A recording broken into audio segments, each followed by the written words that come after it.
buenos días, bienvenidos. Empezamos una nueva emisión de Los Siete Locos. Y hoy tenemos de todo en el programa, porque vamos a hablar de teatro, de la puesta de Eva Alac, de Las manos sucias de Jean-Paul Sartre en el Teatro San Martín, nada menos. Va a estar Eva Alac con nosotros. Vamos a hablar de poesía. Nos visita la poeta y escritora Alina Diaconú en el último bloque. Y vamos a hablar de un tema diferente también, como es la edición. Porque en el primer bloque no va a estar con nosotros un escritor, sino un agente literario y editor de toda la vida, muy conocido en el ambiente editorial. Y él escribe un libro, no sé si llamarlo de memorias o de recuerdos, de su relación con tantos autores y además con toda una época, ¿no es cierto? Cambió muchísimo todo lo que es el mercado editorial en la Argentina y está reflejado también eso en este libro. Ahí lo presentamos. Él no está en Buenos Aires, vive en Barcelona desde hace muchos años y vamos a hablar por Zoom con Barcelona y con este editor. Ahí va. Guillermo Schavelson nació en Buenos Aires en 1945. Fue librero y editor. Trabajó en grandes grupos editoriales en Argentina, México y España.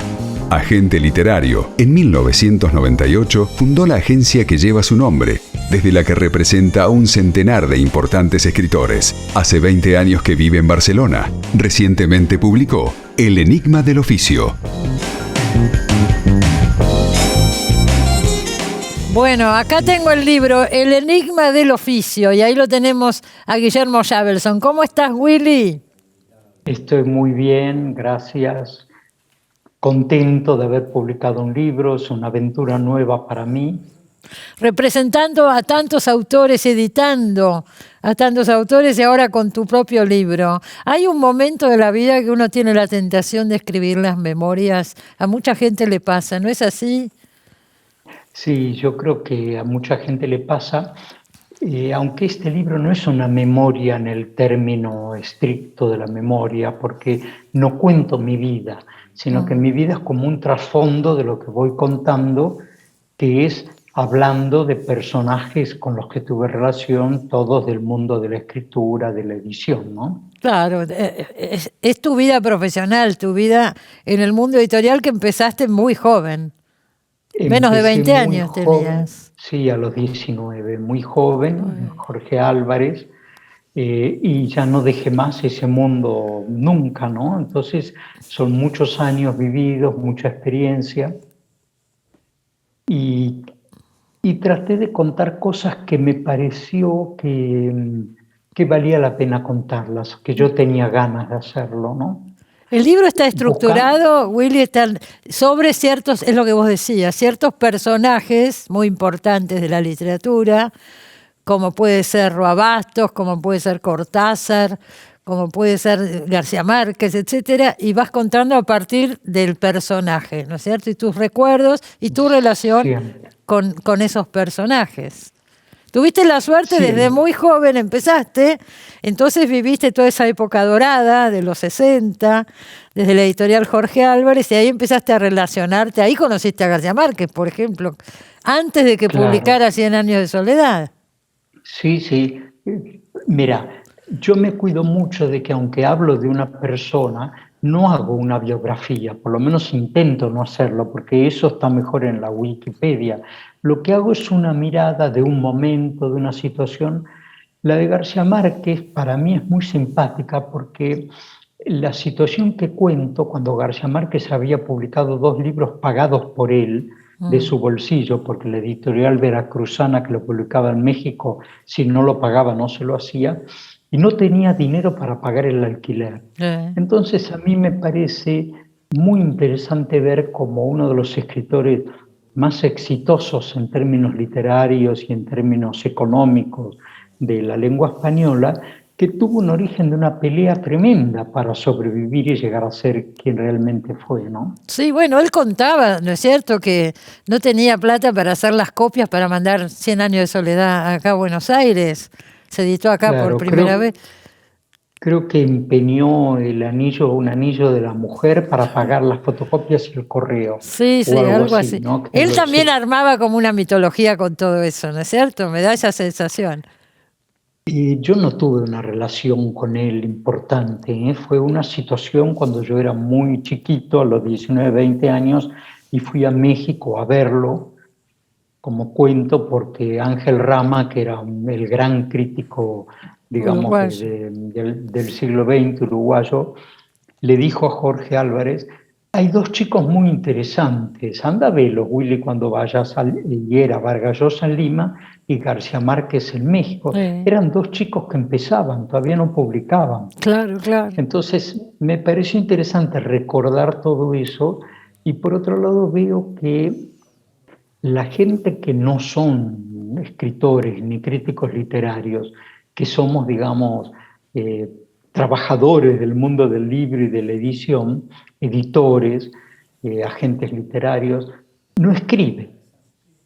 Es muy curioso, ¿no? que alguien publique libros durante décadas y nunca escriba nada. Sí. No me refiero a escribir literatura, porque yo no me considero un escritor en absoluto, sino un testigo de unas cosas, de unos momentos, y que me pareció que podía contar. No hay muchos, Ya es dirán cierto. Estaba pensando, No. el que ha escrito bastante en España, ¿no? Juan Cruz, sus relaciones con distintos autores, etcétera. Él lo ha hecho, pero acá no tenemos Sí, casos, me pero parece. fíjate que Juan Cruz, cuando empezó a escribir, ya tenía una larga carrera como periodista. Sí, claro. Y entonces escribir para él era algo habitual. Y también escribió y sigue escribiendo novelas. Sí, sí, es un escritor además, claro. Claro, pero por ejemplo, editores. Mira, Paco Porrúa, que fue el verdadero impulsor de la literatura y de la editorial moderna en Argentina, fue el editor de García Márquez, el primer editor, El que lo descubrió, ¿no es cierto? A el que García lo Márquez. descubrió, el de Cortázar, el de Onetti, el de no sé cuántos más en Sudamericana. Yo lo vi cuando él vivió en Barcelona los últimos años y debía tener 80, 85 años, una lucidez absoluta. Y le digo: Paco, tenés que escribir todas esas cosas. Me dice: no, yo no soy escritor. Esa historia, que Se debe pierde, haber claro. sido fabulosa, la perdimos, Es ¿no? verdad, es verdad. Entonces, Vos quisiste dejar testimonio y está bien, digo, es muy entretenido aparte para cualquiera que esté metido en el mundo del libro, le interese, por lo menos a mí me pasó, yo me entretuve mucho leyéndolo y anécdotas de todo tipo, con tantos escritores que uno ha conocido o leído. Claro, ese es el objetivo, contar un poco la cierta trastienda de cómo funcionaba todo esto. Son muy duros en el libro con Jorge Álvarez, que es una figura mítica, ¿no? Se lo recuerda a Jorge Álvarez, que descubrió a tantos autores, y vos contás que no es tan así la cosa. Mira, yo traté, bueno, primero en el libro no hay ningún ajuste de cuentas, incluso las cosas desagradables preferí no contarlas en todos los casos, porque no aportaban nada. En el caso de Jorge Álvarez, como se creó algo tan mítico, y cuando yo empecé a sacar cuentas, me di cuenta que no queda nadie que pueda contar esto que pasaba. Entonces, yo soy cuidadoso, y espero que coincidas y que los lectores lo vean así, y si no ya me dirán, en señalar los méritos que él tuvo, porque él generó un nuevo estilo de editorial. Y él publicó a escritores como Rodolfo Walsh, Ricardo Piglia, Manuel Puig. Empezaron con él, claro. Publicaron su primer libro con él, pero de ahí a transformarlo en el gran mito de la edición argentina, me pareció que era incorrecto, porque no se escuchaba la voz de todos los daños que iba produciendo al andar, ¿sabes? Pero él era un tipo fascinante y fascinador, y todo lo hizo en base a esa capacidad de seducción, algo brillante que tenía, pero que no... Hoy a mí me parece tan admirable, sino más, un editor que acompaña a un escritor desde sus inicios a lo largo de su carrera, que alguien que hace un descubrimiento Y lo deja, claro. Ahí podríamos poner, por ejemplo, a Alberto Díaz, que se jubiló hace poquito, gran editor, y acompañó a Saer durante toda su carrera, ¿no es cierto? Absolutamente, pero lo acompañó como editor, como lector, como amigo, y también creo que lo hizo que jamás contó si Alberto tuvo alguna influencia sobre Saer en la corrección, la revisión de sus textos, y yo estoy seguro que la tuvo. Que la tuvo. Ahí podemos poner también quizá a Daniel Divinsky, que también tuvo 50 años de trayectoria y sostuvo durante décadas a Aquino, Fontana Rosa, no eran escritores literarios, bueno, muchísimos.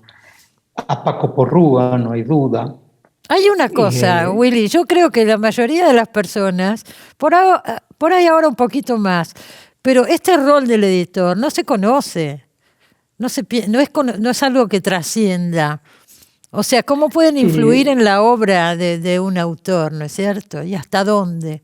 Sabes que no está mal que el editor no trascienda, porque me parece que la labor del editor, como decía Orfila Reynal, el director del Fondo, fundador del siglo XXI, mi labor es mi catálogo.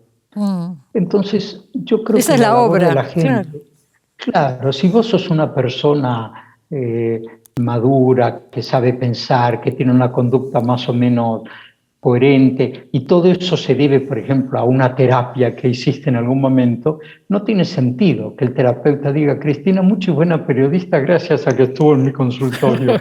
¿Entendés? Lo importante es que eso haya producido un efecto. Seguro. Es un trabajo. Obviamente estoy puede ser ingrato también el trabajo, ¿no es cierto?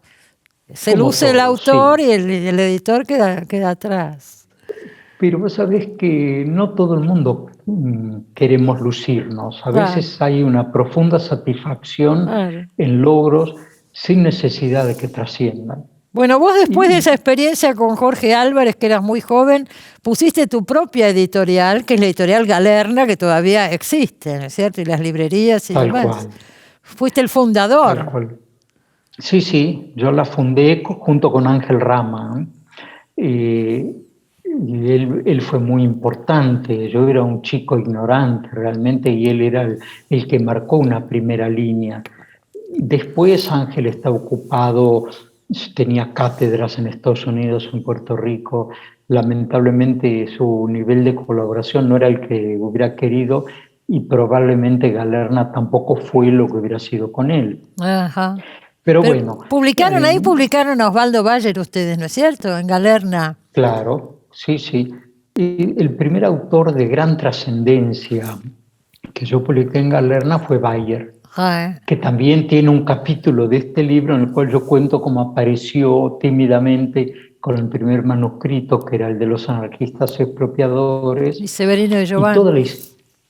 Y toda la historia que hubo con Bayer, la publicación de la Patagonia, lo que en ese momento se llamó Los Vengadores de la Patagonia Trágica, y luego la Patagonia Rebelde en función de la película. Y bueno, y cómo la publicación de ese libro nos llevó al exilio, tanto a Bayer, a Alemania, como a mí a México, ¿no? Es un libro que no nos perdonaron. No, y no solo eso, también se tuvieron que exiliar los que tuvieron que ver con la película, Luis Brandoni, sí, Alterio. Tremendo, lo cual muestra la irracionalidad de esos años, ¿no? Y ahí vos te instalaste en México. Y ahí me fui a México. Estuviste muchos años allá en México. Casi 11 años. Donde hice otra editorial con un socio mexicano que terminó siendo mi amigo del alma y con quien llevamos 40 años de amistad, que es Cialtila La Triste, que también es escritor, ¿no? Sí. Y esa editorial se llamó, decime que no me acuerdo, ¿cuál es el nombre? Nueva Imagen. ¿Sigue existiendo Nueva Imagen? Sigue existiendo dentro de un gran grupo, o sea, fue derivando y terminó en un grupo que ni sé cuál es, un grupo mexicano, pero no lo sigo. También Galerna sigue existiendo, pero no estás desvinculado.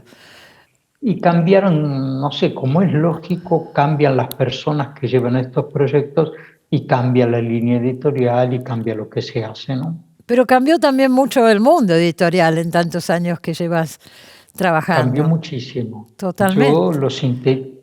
Mira, yo trato de mostrar esto en el libro. ¿Cuál es el cambio fundamental? Pasó de ser una actividad cultural a una actividad industrial. Entonces, eso es una revolución como la revolución industrial directamente, aunque pasaron casi 2 siglos, ¿no? Pese a que existen proyectos culturales en la edición, que es lo que llamamos editoriales independientes, pero también son editoriales que si no venden los ejemplares suficientes para pagar el costo de los libros y los gastos, se bloquean la actividad a sí misma, porque cuando tienen un éxito no lo pueden reimprimir porque no tienen dinero para el papel o la imprenta. Y la industrialización produjo una etapa de gran confusión. El libro como un producto de entretenimiento, supuestamente masivo, porque en realidad el libro no es masivo si lo comparamos con Netflix y con las grandes plataformas audiovisuales. Pero eso produjo un daño muy grande o un cambio muy grande, porque en general uno cree que es un daño lo que no le gusta, pero no siempre es así. Pero sin embargo se mantiene todavía, por suerte, un cierto nicho, un sector para literatura de calidad. Por ahí no es el fuerte de los grandes grupos, pero lo mantienen, digo, ¿no? Bueno, porque en los grandes grupos hay editores y editoras muy valiosos. Y yo puedo dar fe de que publican libros casi escondiéndole la verdad a sus jefes porque creen que vale la pena publicarlo, aunque se venderán 800 ejemplares. No te olvides que Borges y Cortázar empezaron vendiendo 400 y 500 ejemplares de sus libros. Por supuesto. Y sus editores los siguieron publicando. Hoy eso es un poco más difícil, ¿no? En ese momento, vos decís, eran proyectos culturales, pero eran proyectos comerciales también. ¿Por qué se podían sostener? Había más resto, no sé qué decirte, era otro mundo. ¿Había más lectores? Mira, había más lectores. Mira, la editorial creo que se llamaba Ginsburg de Argentina, del año 1920, la que publicó Roberto Art. No, Ginsberg, algo así. Que era, vendía de autores argentinos 100.000 ejemplares, no de todos, de algunos. Hoy en Argentina ningún narrador vende 100.000 ejemplares. Entonces el daño producido en 100 años, en 110, es muy grande. Pese a que Argentina es un país de lectores, pero yo creo que hay muchos lectores que no pueden comprar los libros, ¿no? Seguro. Hay un capítulo en tu libro donde recordás a Beatriz Guido y ahí hablas de las cifras que vendía Beatriz Guido o Marta Lynch o Silvina Bullrich en los 60, 70. Mira, las tres vendían en los primeros meses 150.000 ejemplares. Y yo creo que vendían al final 250.000. Cada una o las tres juntas. Cada una con cada libro, ¿no? Pero las tres iban parejas. Los tres escritores más vendidos de Argentina eran las tres mujeres, con unas características muy curiosas. Las tres tenían un origen de clase alta, una educación de élite, pero son unas narradoras fabulosas. Bastante olvidadas hoy en día, pero es cierto. Lo que impresiona es ver esas cifras. La tirada hoy de un libro para decirle fue bien, ¿cuánto es? Mira, eso no lo puedo responder bien. Te puedo responder lo que dicen las estadísticas de la Cámara del Libro. Sí. En el año 70, el tiraje promedio de cada libro era de 10.000 ejemplares, promedio. 70. Seguro había algunos, 10.000. Sí. Habría algunos de 500 y otros de 100.000. En el año 2020, antes de la pandemia, el tiraje promedio era de 1.700 ejemplares. ¿Qué pasó? No es solo que se vende mejor, sino que la Argentina, que era el primer exportador de libros en español, dejó de exportar. Es decir, es muy, muy difícil encontrar libros argentinos fuera de Argentina, salvo en pequeñas cantidades y en librerías selectas, pero es una lucha que llevan los editores y eso sí tiene que ver con la industrialización. Claro. Vos en un momento de tu vida, Willy, que fuiste editor toda la vida, decidiste dejar la edición y empezar a representar a autores, ser agente literario. ¿Por qué se dio ese cambio en tu vida? Y además te fuiste a vivir a España, ¿no? Sí, por partes. Mira, yo dirigía el área libros del editorial Planeta, donde, por cierto, siempre fue muy bien tratado y nunca tuve un sueldo tan alto como en esa época. Pero el nivel de industrialización, y lo cuento a lo largo del libro, yo era tan grande y al mismo tiempo mi función era una función de gestión, de ejecutivo, donde el trabajo interesante lo hacían los editores, Juan Forn, Paula Pérez Alonso, y eso me llevó a una serie de conflictos y enfrentamientos que al final me cansé. Y ahí decidí que me iba a independizar, aunque no tenía tan claro que iba a ser agente literario, pero ese proceso, desde que yo tomé la decisión hasta que me fui, desde que yo comuniqué mi decisión a mis jefes, habrán sido 4 o 6 meses, en ese momento pensé que lo mejor era hacer agente literario para volver a estar al lado de los autores. Ajá. No hubiera hecho un editorial. Unos años después, la agencia empezó a crecer y empezó a internacionalizarse. Internacionalizarse quiere decir representar escritores no argentinos, mexicanos, chilenos, colombianos, todos latinoamericanos, y vender derechos en todo el mundo.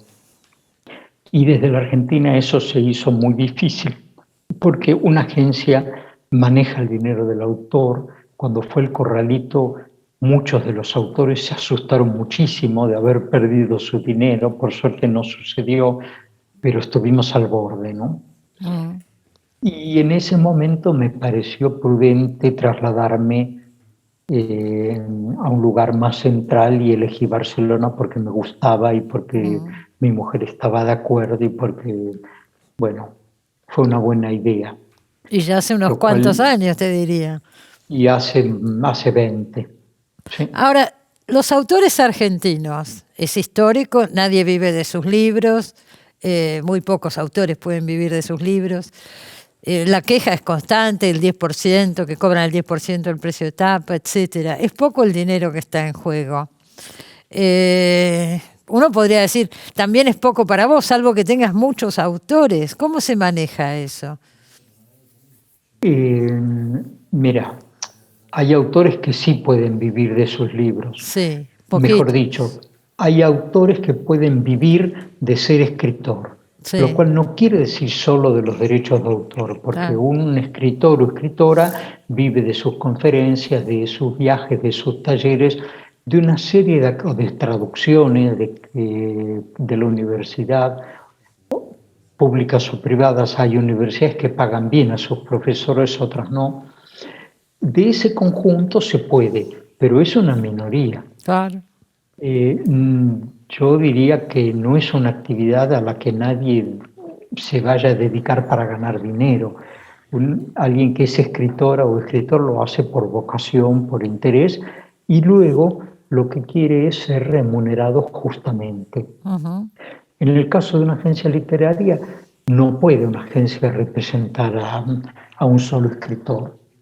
Yo comencé diciendo, voy a representar a una docena de escritores, y fue imposible, porque vos tenés que pagar un ejercicio de la actividad que es caro. Claro. La participación en ferias es muy cara, el viajar permanentemente es caro, la administración de una agencia debe ser muy minuciosa, muy rigurosa, primero porque manejas dinero que la gran mayoría no es tuyo, solo una pequeña parte es tuyo. Y por otro lado, bueno, en el caso, no sé, yo hace 20 años que vivo aquí, no puedo opinar de Argentina, pero aquí La rigurosidad tiene que ver con el control fiscal y legal de la actividad. Claro, ¿no? por eso. Lo cual genera mucha tranquilidad en los escritores, porque hay cosas que no se pueden hacer. De todos modos, no conozco ni editores ni agentes que estafen a sus autores, ¿no? El que tiene un espíritu perverso de engaño no se dedica al libro, se dedica a cosas más rentables. Me imagino, ¿no? Que sí. ¿Cuántos autores representás en este momento? Mira, yo llevo un proceso de distanciamiento de la agencia que coincide con el proceso en que Bárbara, mi socia, ha ido haciéndose cargo de la agencia. Y esto tiene que ver con una cosa generacional. Sigo vinculado, sigo ocupándome, pero en este momento me ocupo, por ejemplo, más que nada de las cuestiones audiovisuales. Por Deben ejemplo, ser 60, 70 autores. 60, 70. Tenemos muchísimos contratos de venta de derechos para cine y televisión. Mira. Cada vez más televisión. Para las plataformas. Para las plataformas. Es más complejo porque las plataformas no son las que compran. Las plataformas decidieron que su negocio es los clientes, los suscriptores. Sí. A lo que se dedica es a tener suscriptores y subcontratan la producción. Eso ha permitido el surgimiento de pequeñas productoras independientes en todo el mundo, que es un modelo de trabajo tremendamente interesante, porque muchas de ellas están integradas por una sola persona. Es la persona que ubica lo que se llamaba un contenido y ahora se llama una IP, que es propiedad intellectual property, pero que es, nosotros le decimos una novela, que es mucho más claro. Seguro. Lo bueno, ubica, es una buena vía de ingresos para los autores también, ¿no es cierto? Que se empiecen a buena vía de sí, es una buena vía de ingreso y está creciendo desde hace muchos años y a mí me gusta mucho dedicarme a eso. Perfecto. Bueno, Willy, el que quiera seguir con todo esto, acá tenemos El enigma del oficio, Memorias de un agente literario de Guillermo Schavelson. Y tenés razón en lo que decís. Ojalá otros editores se pongan a escribir sus memorias, porque hay un montón de material que es interesante y si no, se pierde, ¿no es cierto? Por ahí empezás un camino y otros colegas te siguen. Vamos a ver. Yo espero que lo hagan. Y espero leerlos, Cristina, y impulsarlos. Dale, desde acá los impulsamos. Vamos a invitar a algunos, a ver si les llenamos así de energía. Bueno, gracias, Willy. Nos veremos pronto, espero. Gracias a vos y hasta pronto. Hasta pronto. Adiós. Nos vamos al corte, enseguida volvemos.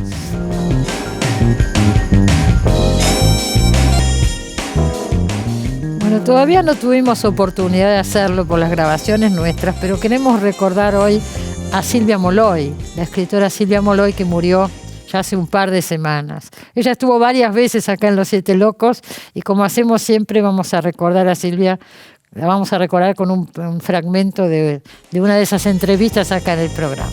Ahí va. Ocurrió algo que fue que a pesar de haber escrito esa tesis en francés, me di cuenta que yo quería escribir en castellano. Y quería escribir crítica en castellano y quería escribir ficción en castellano. Y así, paralelamente, el mismo año prácticamente, empecé a trabajar en dos proyectos, uno de ficción y uno de crítica, Las letras de Borges y En breve cárcel. Es tu primera novela. Que fue mi primera novela. Sí. Así que los dos proyectos surgieron, es decir, la necesidad de escribir en castellano fue tanto de crítica como de ficción. De ficción y paralelo, además. Y paralelo, sí. En general trabajo, llevo dos proyectos. Es como tener dos hornallas prendidas al mismo cocinar tiempo. Simultáneamente. Sí. Porque además los temas también se entrecruzan, los temas de tus ensayos con los que tratas en las novelas, ¿no? Sí. Ya los géneros, dividirlos tan estrictamente es complicado. No. Esta novela... Eso pasó con este libro, porque me decían, ¿a qué género pertenece? Yo decía, yo no sé. Pero me decían, porque no es una novela. Decían, no, novela no es. Se puede decir que es autobiográfico también. En todo caso, son como pedacitos autobiográficos. Pero tus novelas también toman partes de tu vida. Sí, sí. ¿No es cierto? Mucho. ¿Sabes lo que pasa? Que yo no sé inventar demasiado bien. Como algunos autores vienen acá y me dicen, yo no tengo imaginación. Sí, yo no tengo mucha imaginación. Trabajo con el material. Pero tengo buena memoria. Entonces claro, y observación. Y observación. Y tengo tantas cosas que me han llamado la atención y que he archivado en la memoria que la voy sacando. Bueno, vamos a hablar un poco de teatro. Ahora está Eva Alac con nosotros, que está dirigiendo el Teatro San Martín. Nada menos que Las manos sucias, el texto de Jean-Paul Sartre, del año 48. Así que hay mucho para hablar sobre este texto, Eva. ¿Cómo surge la idea de llevar a Sartre al San Martín? Buena idea, pienso. Bueno, a ver, es una obra que yo conozco hace mucho tiempo. Yo soy hija de esa generación, de la generación del 60, que mezclaba política y literatura, y Sartre era como un miembro de la familia. Era así. Hablaban así en la mesa, era lo Ricardo mismo. Alac, el papá, hablaban en la mesa de Sartre. En la cocina, claro. Bueno, yo me crié con mi madre, entonces mi madre era la que me hablaba siempre de esta obra. Silvia, tu mamá. Siempre. Y ella y ¿Te todos hablaba sus de la amigos. obra cuando eras chica? Sí, era una manera de decir, porque a mí no me hablaban directamente. Yo pertenecía, claro, estaba ahí mientras estaban esas tertulias donde se mencionaban a todos esos autores y esas discusiones y esos debates. Y esa obra especialmente era muy, muy nombrada y muy querida también. Yo conocí a Sartre a partir de esa obra. Ah, no digas. ¿Y vos la propusiste en el teatro? La propuse en el teatro, pero en realidad no para hacerla yo, porque a veces Tellerman me preguntaba qué sugerencias podía hacerle para obras para el Teatro San Martín. Porque vos dirigías uno de los teatros del complejo. Yo no dirigía nada, yo hacía la curaduría del Teatro Regio. No, la dirección del Regio nunca la hice. Yo pensé que eras la directora del Teatro parece, Regio. algo debe haber en mí que doy directora, eso. Pero no. Teatro Regio, el de la calle Córdoba. Solo es una curaduría, siempre fue un contrato para... ¿Qué quiere decir curaduría de teatro? teatro? La programación es una manera de decir, pero no era la programación completa, era de los horarios centrales, que en ese caso yo hice como un perfil de la sala, me encargué de poner autores clásicos, pero revisitados por directores contemporáneos, generalmente casi todos de la escena independiente. Mira. Y un seguimiento. Vos llevabas proyectos, a Jorge Tellerman, que en realidad, claro, proyectos. Y de pronto, era esta obra y esta también puede servir. Y él me dijo, bueno, ¿por qué no la haces vos? Yo en un momento dije, es una obra que a mí me había marcado mucho. Todas las obras que yo escribí tienen un aire, le adeudan a esa obra, como Café Irlandés o J. Timmerman. ¿Cómo no? Las hemos visto y comentado acá en su momento. Has venido con esas obras. Sí, así que imagínate que dije, bueno, hoy otra vez, esto es como volver como a la fuente, ¿no? Era como la Biblia, la Torá, no sé, era como tocar un material ya casi sagrado. Y la verdad es que fue muy bueno hacerlo, fue cerrar también un círculo conmigo, fue encontrarme con un material que me sonaba mucho y que dije, es tremendo cómo estas obras son actuales, porque con los... Son actuales, sí. Ya te dabas cuenta, había algo cuando empezamos a ensayar y con gente muy joven de pronto, y el entusiasmo, la sensación de adrenalina que había de decir estos textos. Y dije, acá tenemos algo que es el conflicto muy fuerte. Que marca Sartre en el año 48, ¿no? El conflicto entre la propia conciencia y la militancia política, podríamos decir, para simplificar. Digo, hay un político ya con una trayectoria que prefiere negociar para poder seguir manteniendo la estructura y el poder, y hay otros que dicen no. ¿Hasta dónde se puede ceder siendo fiel a los principios? Exacto. Y hasta acá llegamos. Y eso se puede llevar a muchos momentos de nuestra historia. Y de nuestra vida cotidiana. Yo te diría que hay algo también de eso, ¿no? De hasta dónde hacemos lo que decimos que pensamos, ¿no? Hasta dónde sostenemos y somos coherentes con nuestro mismo discurso, ¿no? Sí. Hasta dónde, como eso que dice Hamlet, ¿no? Hasta dónde la acción corresponde a la palabra y la palabra a la acción. ¿Qué parece? No, y hasta dónde también el compromiso. Está hablando de eso, Y sí, del compromiso y de la independencia y del la libertad intelectual orgánico y tantos temas, ¿no? y la responsabilidad individual. Y ¿no? la responsabilidad Sí. individual. Yo Sí. pensaba la polémica entre Sartre y Camus y todo eso. Se ha hablado tanto. Y bueno, esto es lo que trae esta obra, ¿no? Y eso que en la Argentina de hoy, bueno, obviamente es tremendamente actual porque Y sí, hay algo de... te pares incluso, donde te pares. Te pares está- donde te pares. sí. Bueno, es lo que tienen las obras, que Claro, no importa son- en qué momento, Bueno. siempre van a estar diciendo algo. Y la verdad es que tienen múltiples sentidos, porque las personas siguen la obra en los restaurantes, en los bares. Sí, porque es polémico. Y a veces por hasta supuesto. me cuentan, ¿no? Porque o eligen con quién.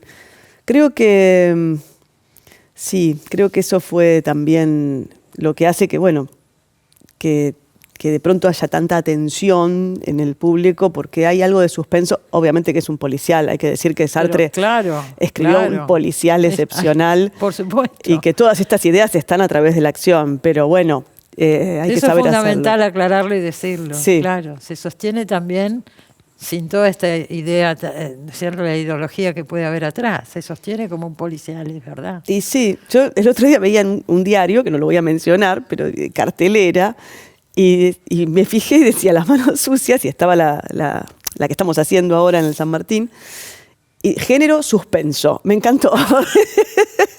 Me encantó Mirá, que fuera suspenso. A Sartre le hubiera llamado la atención esto, pienso. Y sí, dije, sí, claro, ¿por qué no? Es de suspenso. Es una de suspenso. Sí, es una de suspenso. Bueno, ¿cómo va todo? La vida más allá de esto, la vuelta al teatro presencial. Yo me acuerdo en la pandemia hablamos por Zoom nosotros. Vos Sí. estabas poniendo algunas cosas en la Hice web. unos con el San audiovisuales, Martín. hice el Sí, audiovisual cómo no. hice una especie de situación sartreana que se llamó Esto no está pasando. Hice Alicia en el Teatro de las Alicia, Maravillas. cómo no, con los títeres, Hice la Alicia en el versión de Teatro de las Alicia, hice- Maravillas. Bueno, hice Sí. también en Lima, Correspondencia, una versión entre las cartas de Gorky y Chekhov. Mira. Sí, me dediqué al audiovisual toda la pandemia. Y bueno, Pero bueno, pero fue era una bueno. manera de estar activo Fue también, bueno. ¿no es cierto? Sí, claro. Y ahora en esta sala maravillosa de San Martín. ¿Hasta cuándo están en el San Martín? Hasta el 4 de septiembre. Oh, bastante. Sí, pero se Porque pasa rápido. acá los tiempos son cortos, son Sí. acotados, ¿no? En Sí. los teatros oficiales. Y sí, pero es de miércoles a domingos De también. miércoles a domingo, decís Sí. la hora, decís todo. Miércoles a domingos en el Teatro Casa Cuberta, La sala Casa Casa Cuberta del Cuberta, Teatro San preciosa. Martín a las 20 horas. A las 20 horas. Hasta septiembre, hasta mediados de septiembre. Hasta el 4. En realidad, Hasta el no hay 4. que, sí, no sé, No hay está, que por suerte relajarse estamos tanto. trabajando a sala llena y es Les va fantástico, bien, estamos sí. súper agradecidos con el público. No, yo no lo esperaba porque una obra de texto semejante, una obra que no es conocida, porque acá no es conocida, a ver, es una Se obra había que... puesto antes, sí, ¿no? Mira, la primera, creo que se hizo con Halcón en el viejo mirá. Politeama. Lo hizo Halcón, hacía del personaje de Hugo, el que defiende Sí, los sí. ideales y los ¿Cómo principios. no? O sea, El y que lo- ahora hace... ahora lo ha seguido Botofiora. Guido Botofiora. En realidad lo ha seguido Botofiora en casi todo lo que es la obra, que es un gran flashback, y en el presente lo hace Hay dos Ramiro actores Delgado. ahí, Claro. sí. Y era Narciso Báñez Menta, el que había hecho, el que ahora hace Daniel Hendler, ¿no? Que era Narciso Hendler, Ibáñez Menta. el político experimentado.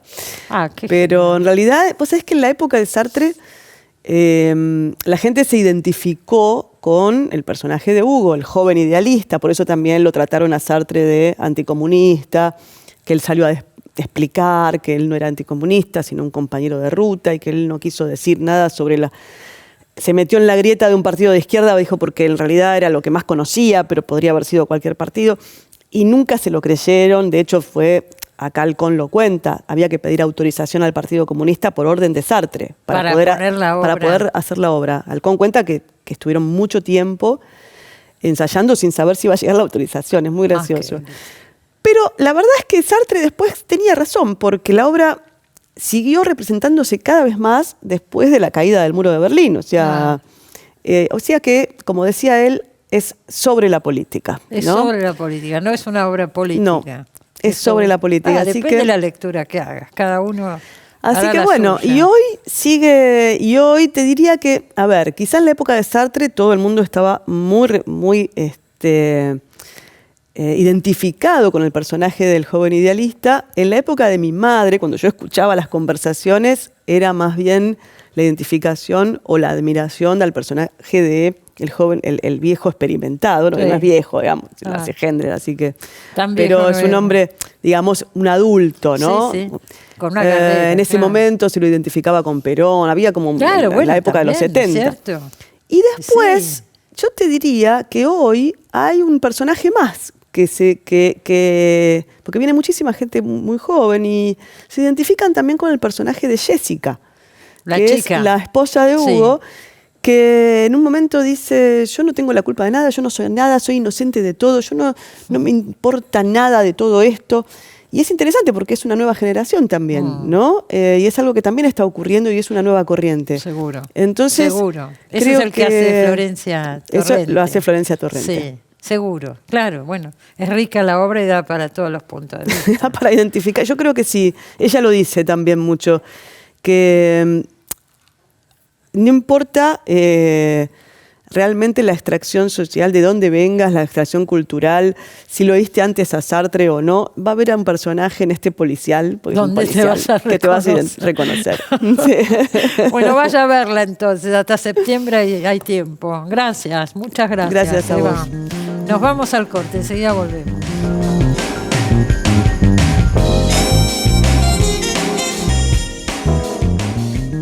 Bueno, vamos a hablar de poesía ahora, ¿eh? Tenemos a Lina Diaconú con nosotros con su nuevo libro Y seremos como dioses, precioso libro del que ahora vamos a hablar, pero me trajo también uno nuevo que acaba de salir, y lo digo ahora para no olvidarme: Estrellas voladoras, apotegmas. Gracias, Alina. No leí todavía este libro, acaba de salir en estos días, novedad total, pero el que sí salió hace unos meses es este precioso libro, Y seremos como dioses, con ilustraciones de Guillermo Rux, que murió pocos días después de que se edite el libro, ¿no es cierto? 4 días antes de que se presentara. Antes. Porque él iba a estar en la presentación. Sí, yo me acuerdo, yo recibí la invitación y él estaba anunciado. Fue su último trabajo, es algo increíble, ¿no? Para mí esa presentación fue de una emoción, imagínate. Claro. Yo estaba presentando mi primer libro objeto, un libro de arte. Precioso. Son firmado. 3 tomos con una caja, es una edición cuidadísima. Sí, 7 ilustraciones de él hechas especialmente. Especialmente para el libro. Y adentro en esta cajita viene también una ilustración grande. Viene un póster con todo un poema que a él le gustaba mucho, que lo pusimos en el póster, que se llama El Mar Negro, que es el mar de Rumania. ¿Se lo dedicás a él, el mar? Sí. Es el mar de Rumania. Sí. Y a él le impresionó mucho lo del Mar Negro. Entonces, con las editoras de India Ediciones, decidimos ponerlo en el póster, en el reverso del póster. Sí. Es precioso, los dibujos son maravillosos.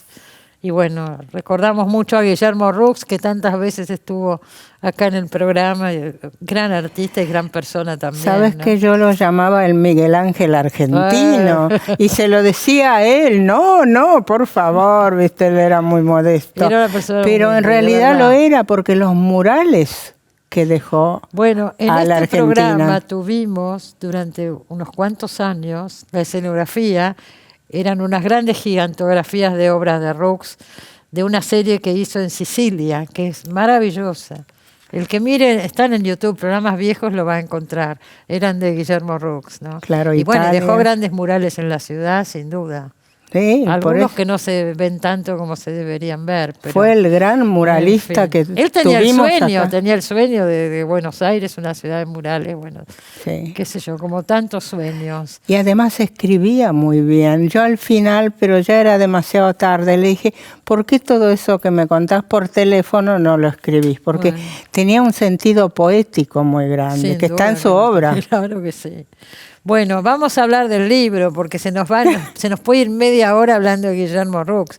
Pero estos poemas fueron escritos en pandemia, ¿es así? Es así. Todos, porque es La obra mayoría de 2019 ellos hasta ahora, ¿no es son cierto? del 2019 al 2021.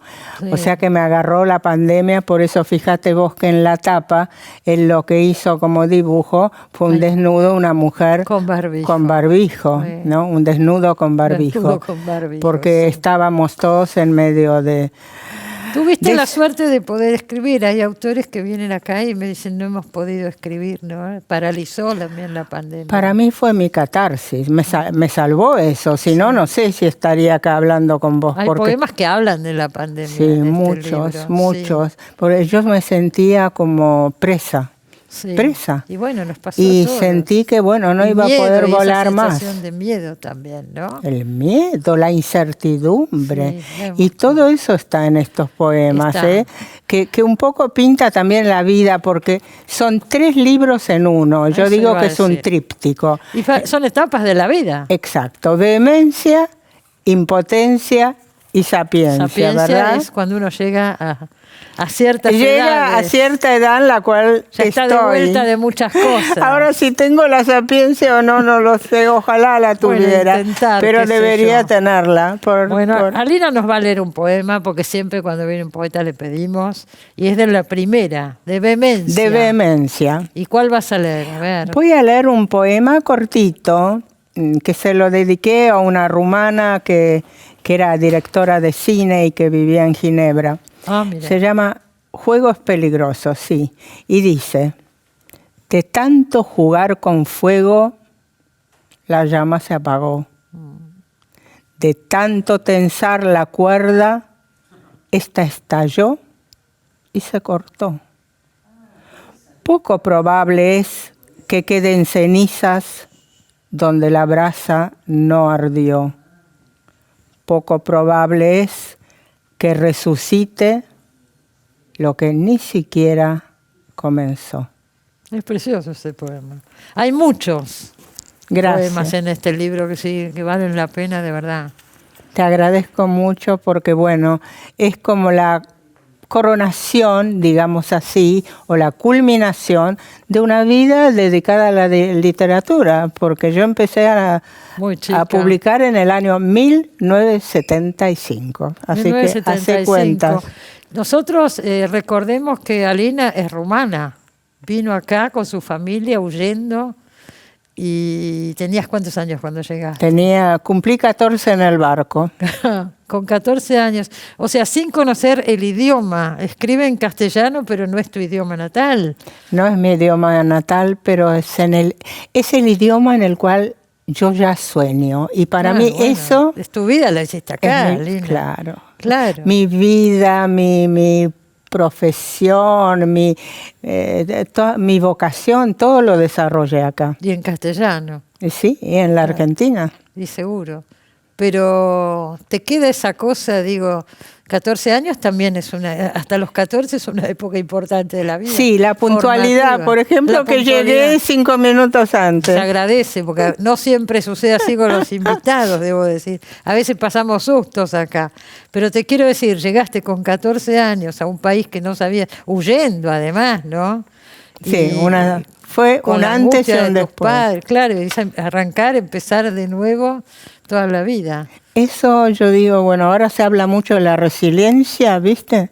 Yo la practiqué antes de que existiera la Claro, palabra. claro, me pero imagino. ¿hacía eso o no sobrevivía? Obviamente, uno saca fuerzas y va para adelante. No solo has escrito poemas, tenés novelas también. Yo me acuerdo Sí. que estuviste acá hace muchos años con una novela. en este programa? Escribí 9 novelas, publiqué 9, tengo más escritas. Bueno. Publiqué 9 novelas, publiqué ensayos, publiqué cuentos, publiqué poemas y publico aforismos. Y ahora aforismos. Sí, creo que es la etapa, digamos, ya de las esencias, de la síntesis y de lo que uno ha sacado de todas esas búsquedas. A través de la palabra, ¿no? La última vez que viniste acá hicimos un homenaje, recordamos a Alberto Girri, gran amigo también y gran poeta, Alberto Girri. Sí, que fue tanto para mí. Y vos sabés que a Guillermo Rux, yo lo conocí hace más de 40 años por Martha Lynch. Por Martha Lynch. Por Martha. Fuiste muy amiga también de Martha Lynch. Claro, tanto a Alberto como a Rux los conocí en la casa de Martha. Hablamos de épocas tan pasadas, pero tan pasadas que no y quiero... sí, bueno, vos escribiste un libro sobre Martha, muy interesante. Se va a reeditar muy pronto, debo decir. Qué buena noticia. Y yo no hablo de eso, pero surgió y lo digo. Bueno, lo digo yo ahora, te felicito. Y seremos como dioses, de Alina Diácono. Y ahora estrellas voladoras también. Exacto. Gracias por haber venido. No, gracias por haberme invitado. Nos vemos el sábado que viene. Nos vamos rapidito que se termina el programa. Buena semana. Chao.